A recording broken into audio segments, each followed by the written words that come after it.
বারণ করছি আমি আপনার পোলারে। বলা নামায় কথা কও, আমি তোমার শ্বশুর। গলা তো এমনি এমনি উঠে নাই, আপনারাই উঠাইতে বাধ্য করছেন। দেখছো, দেখো মাইয়ার কথা কি সিরি। হ্যাঁ, আমি কি খালি খালি কই যে আমার পোলায় নবাবের জিরে বিয়া করছে? হ্যাঁ, নবাবের জি তো আমি, আর আপনি তো দুধে দেওয়া তুলসী পাতা।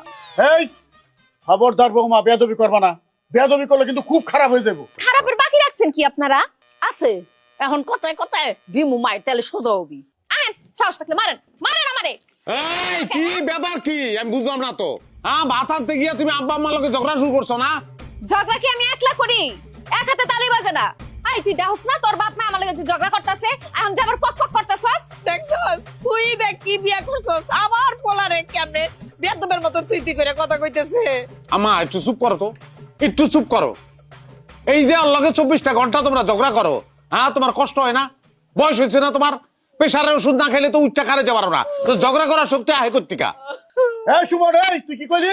তোর মায়ের করে ওষুধ কিনে দাও, তুই ওষুধ কিনে খুঁড়া দিলি?